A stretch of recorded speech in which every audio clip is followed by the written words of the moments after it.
Cerita jenaka Abu Nawas, istana raja hancur karena lalat. Pada suatu hari Abu Nawas terlihat murung. Ia hanya tertunduk lesu mendengarkan penuturan istrinya yang mengatakan kalau beberapa pekerja kerajaan atas titah Raja Harun membongkar rumahnya. Raja berdalih bahwa itu dilakukan karena bermimpi kalau di bawah rumahnya terpendam emas dan permata yang tak ternilai harganya.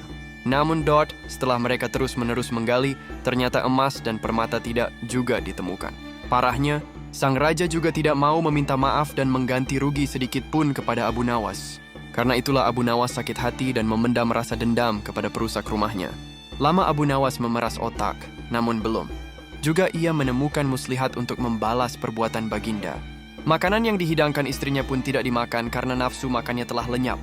Keesokan harinya Abu Nawas melihat banyak lalat-lalat mulai menyerbu makanannya yang sudah mulai basi.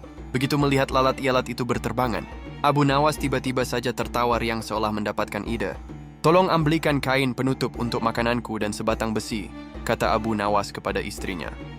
Dengan wajah berseri-seri, Abu Nawas berangkat menuju istana. Setiba di istana, Abu Nawas membungkuk memberi hormat kepada Raja Harun.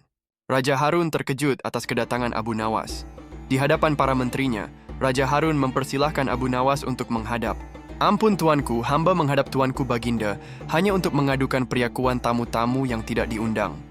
Mereka memasuki rumah hamba tanpa izin dan berani memakan makanan hamba," lapor Abu Nawas. "Siapakah tamu-tamu tidak diundang itu, wahai Abu Nawas?" ujar baginda dengan bijaksana.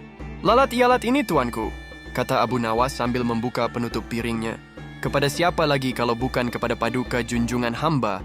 Hamba mengadukan perlakuan yang tidak adil ini," ujar Abu Nawas sekali lagi. "Lalu, keadilan yang bagaimana yang engkau inginkan danku?" tanya Raja Harun penasaran. "Hamba hanya menginginkan izin tertulis dari baginda sendiri, agar hamba bisa dengan iluasa menghukum lalat-lalat yang nakal itu," kata Abu Nawas memulai muslihatnya. Akhirnya Raja Harun dengan terpaksa membuat surat izin, yang isinya memperkenankan Abu Nawas memukul lalat-lalat itu dimanapun mereka hinggap.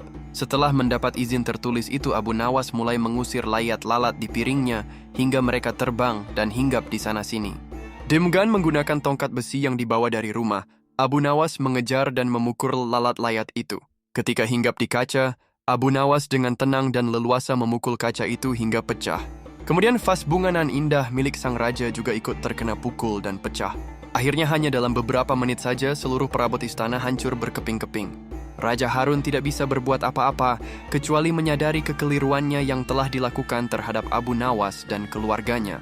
Setelah merasa puas, Abu Nawas mohon diri. Barang-barang kesayangan Raja Harun banyak yang hancur. Bukan cuma itu saja, raja juga menanggung rasa malu. Kini dia sadar betapa kelirunya, telah berbuat semena-mena kepada Abu Nawas.